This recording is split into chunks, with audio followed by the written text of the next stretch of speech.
Chinese Communist Party approves changes to Constitution as Congress concludes.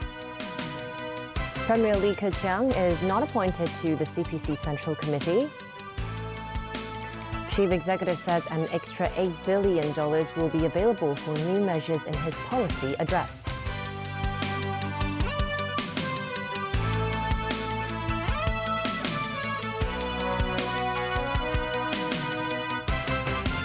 Good evening and welcome. The 20th National Congress of the Communist Party of China concluded in Beijing today. During the session, the 20th CPC Central Committee and the 20th CPC Central Commission for Discipline Inspection were elected. The closing ceremony of the 20th National Party Congress was presided by General Secretary of the Communist Party of China, Xi Jinping, at the Great Hall of the People. The Congress today passed the 20th National Congress Work Report, a resolution on the CPC Central Commission for Discipline Inspection, and the amendment to the CPC Constitution. The Congress unanimously agreed to put Xi Jinping's thoughts on socialism with Chinese characteristics into the constitution of the Communist Party. Also included were policies on strengthening the army, persisting with one country, two systems, opposing Taiwan's independence, and promoting peaceful development. Now it is submitted for voting, Xi said. Delegates who agree, please raise your hands.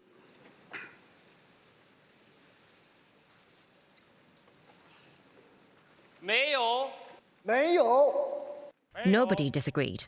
The Congress then passed the resolution.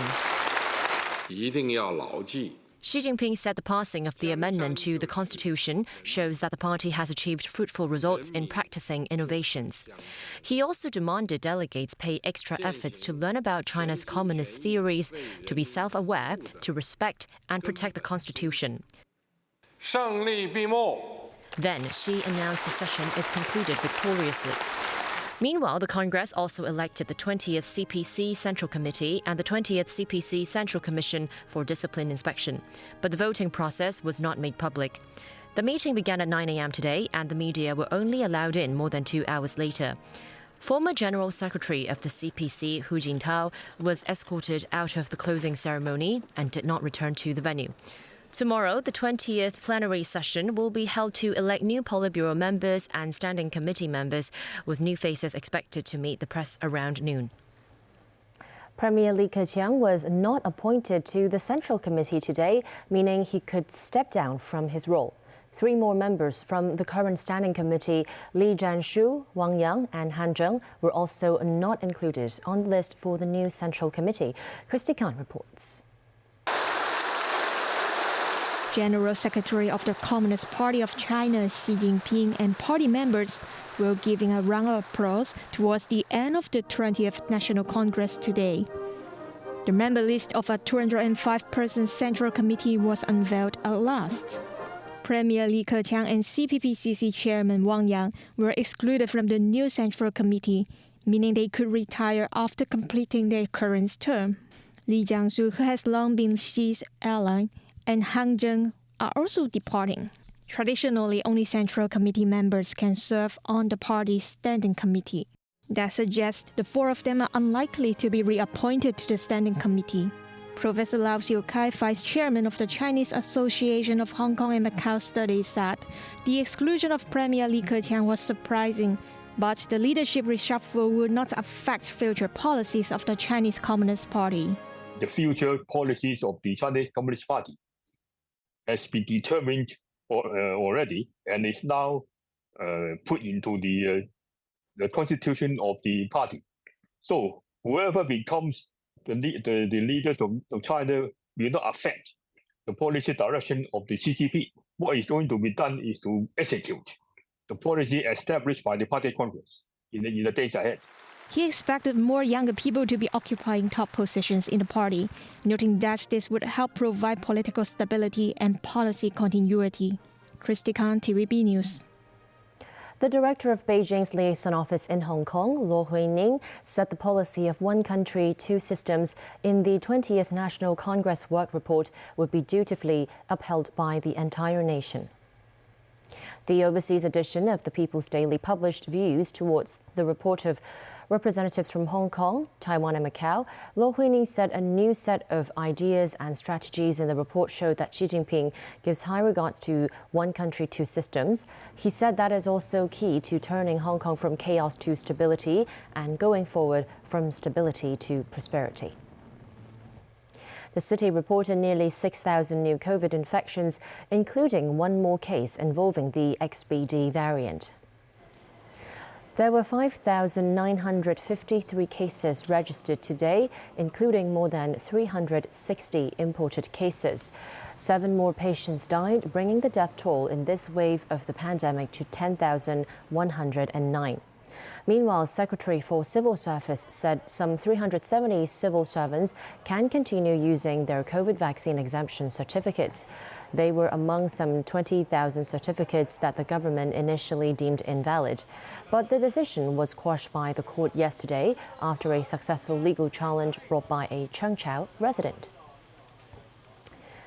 As John Lee continues to elaborate on his policy address in media appearances today, the chief executive said the government will inject additional funding of $8 billion to implement some of the measures included in his speech on Wednesday. Christy Khan has more. In his maiden policy address, Chief Executive John Lee has announced a number of new initiatives, including the construction of light public housing units, investment in innovation and technology, and the setting up of care teams in 18 districts. He said the government's annual budget is around $800 billion, and it is worth it to spend 1% or $8 billion to implement the new measures covered in the policy address. Lee also mentioned the youth policy blueprint to be introduced later this year. He said the blueprint aims to help people under the age of 40 in the areas of education, entrepreneurship, and buying property. Also, Lee noted that the scheme is set to help unite the community, adding that it was normal for people to have different views in a diversified society.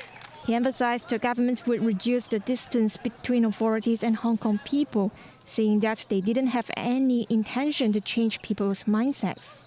Furthermore, Lee also explained the importance of setting up care teams in different districts. He said each district will have different situations. For example, some regions will have more elderly people, while other districts will have more ethnic minority groups. The care teams therefore will act according to the district's need.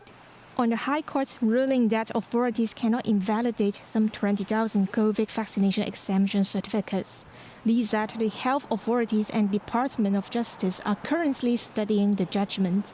He added that authorities will come up with a follow-up plan soon, saying that the government will act according to the law. Christy Khan, TVB News.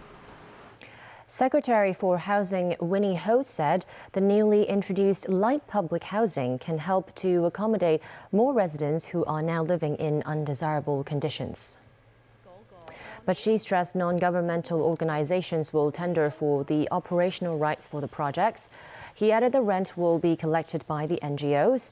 She said after interested parties make a tender, authorities will consider whether they can fulfill certain standards, including service and maintenance qualities.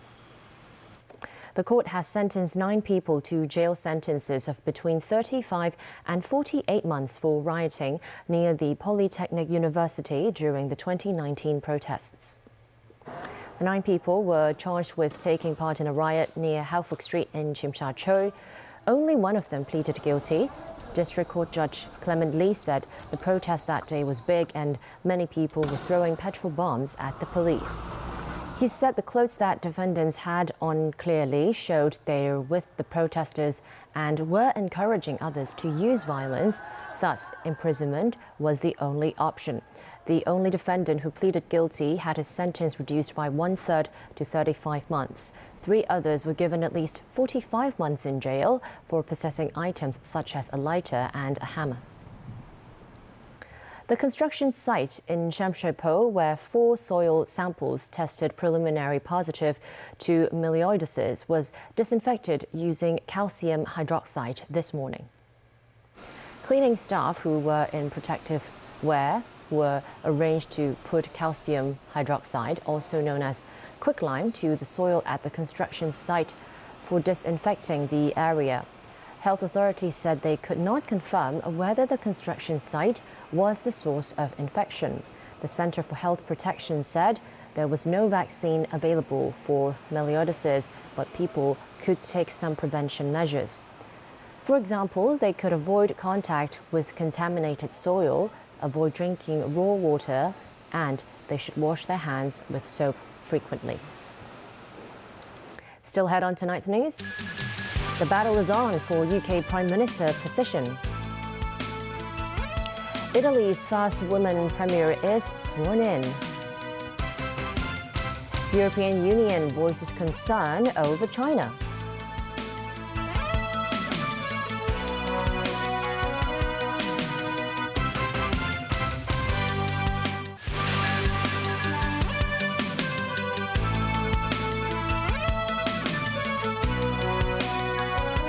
Welcome back to TVB News. In Britain, the race is on this weekend for potential candidates to replace outgoing Prime Minister Liz Truss to garner enough nominations to enter the leadership race. Tracy Furness reports. As British politics descended into chaos and Liz Truss tendered her resignation as Prime Minister on Thursday, Britain's former leader Boris Johnson was holidaying in the Dominican Republic with his wife Carrie. Sources said Friday that Johnson was sounding out support and is cutting short his trip. Johnson, who stepped down as Prime Minister less than 2 months ago, hasta la vista, baby. Thank you. is favourite with pollsters to go face-to-face with Sunak for the leadership of the Conservative Party.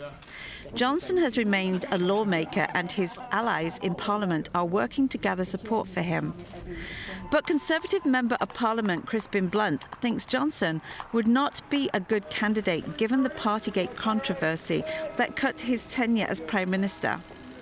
He is probably not the character to restore our reputation for the next 2 years because of that controversy. However, in the future, beyond the next general election, as far as I'm concerned, the question is entirely open. He would need 100 votes by Monday to enter the race. The Conservative Party has ordered a lightning-fast race that aims to have a new Prime Minister in place within a week. Former Chancellor of the Exchequer Rishi Sunak and House of Commons leader Penny Mordaunt are also favourites to be Britain's next leader. Sunak, who came second to Truss in a summertime leadership race, is favoured by some as a safe and steady choice for the struggling economy. Blunt says that Sunak is as well placed to deal with the economy as Johnson. I spent enough time on the international circuit for people to have got to know him, and he will carry proper authority, and that is necessary over the next 2 years. Mordaunt, who came third against Truss this summer, announced she would stand for the party leadership Friday. She is popular with the party's grassroots. Nominations for a new leader will close Monday afternoon. Tracy Furness, TVB News. Italy's first woman premier, Giorgia Meloni, was sworn in today. She is also the country's first far-right premier since the Second World War. Meloni, who is 45 years old, took the oath of office before the Italian president at the presidential palace, becoming the nation's first woman premier. Her Brothers of Italy party won last month's national election. Her coalition allies include the right-wing League of Matteo Salvini and the conservative Forza Italia party, headed by former Premier Silvio Berlusconi. European Union leaders are meeting in Brussels, where the energy crisis, Ukraine and China were among the items on the agenda. Tension arose when it came to putting a cap on gas prices, with Germany opposing the move and the EU members finally agreeing to disagree. Nazvi Karim has details. Most countries in the European Union want a price cap on gas. Germany, however, is against such a move. So, perhaps to distract from the discord over gas prices by major members, the EU instead hailed an agreement to build a substitute pipeline from Portugal and Spain to France, and ultimately to elsewhere in Europe. This would create a green energy corridor from Barcelona to Marseille, as the EU looks for alternative energy sources after Russia's invasion of Ukraine raised the alarm on the over-reliance of gas supplies from Moscow. What did unite the countries, though, was Ukraine. The leaders of the EU and the European Council pledged further financial support for the country's reconstruction after Russia's recent attacks. European Commission President Ursula von der Leyen said Ukraine needed around 3 to 4 billion euros a month to support the country and to fight against the Russian invasion. Discussion was around 1.5 billion per month for Ukraine, financed by the European Union. So this would give overall a figure of 18 billion for the next year, an amount where then Ukraine can count on and where there's a stable and reliable, predictable flow of income. The EU delegates also discussed ways to reduce their dependence on China for tech equipment and raw materials. This as German Chancellor Olaf Scholz said he would travel to China next month with a delegation of business leaders. And clearly China is continuing a mission to establish its dominance in East Asia and its influence globally. And at the same time, we have been witnessing, you will recall that in February, the so-called agreement on no limits partnership between Russia and China right before the invasion in Ukraine. So these developments will affect the EU-China relationship. China's mission to the EU said such comments were colored by the fact that some people were trying to impose their ideology on others. It added that China has always regarded Europe as a partner rather than a competitor, and there is much more bilateral cooperation than competition. Nazri Karim, TVB News. Japan and Australia today signed a new bilateral security agreement over what they believe to be a deteriorating outlook for their region. Japanese Prime Minister Fumio Kishida and his Australian counterpart Anthony Albanese signed the accord in Perth. The agreement was an upgrade of a security cooperation first signed in 2007 and was triggered by what they felt was China's greater assertiveness in the region.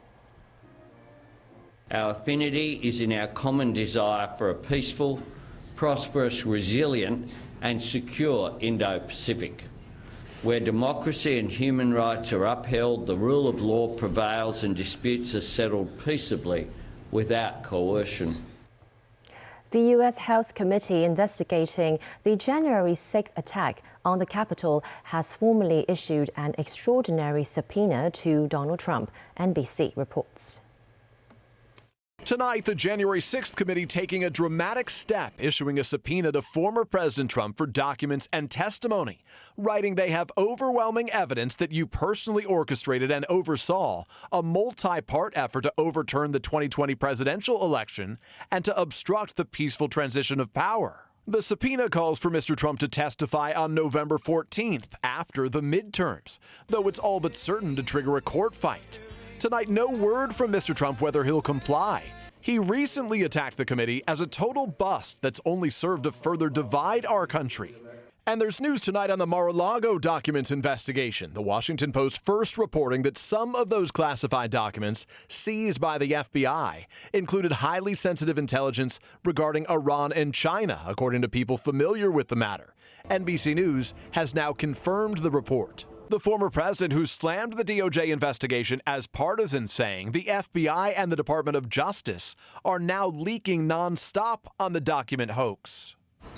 Here in Washington, Mr. Trump's longtime advisor Steve Bannon was today sentenced to 4 months in prison on misdemeanor contempt of Congress charges for defying a subpoena by the January 6th committee. Tonight, he's free pending his appeal. On the eve of January 6th, Bannon warned all hell is going to break loose, and tonight predicted a Republican wave in next month's midterms. On November 8th, the American people will raise judgment, and we will groom the Biden administration ends on the evening of the 8th of November. The president tonight touting a historic drop in the deficit while arguing if Republicans take back Congress, they'll crash the economy. It's mega trickle down. Mega trickle down. The kind of policies that have failed the country before and will fail it again. But Republicans say the Democrats are already responsible for damage to the economy. Runaway inflation, begging for foreign countries to produce oil while our people are paying the price at the pump. If they stay in power for 2 more years, they'll destroy the country. Canadian Prime Minister Justin Trudeau announced that federal regulations targeted to cap the number of handguns in the country have come into effect. In May, our government introduced measures to implement a national freeze on handgun ownership. Today, our national freeze on handguns is coming into force. From today forward, it is no longer legal to buy, sell, or transfer a handgun in Canada.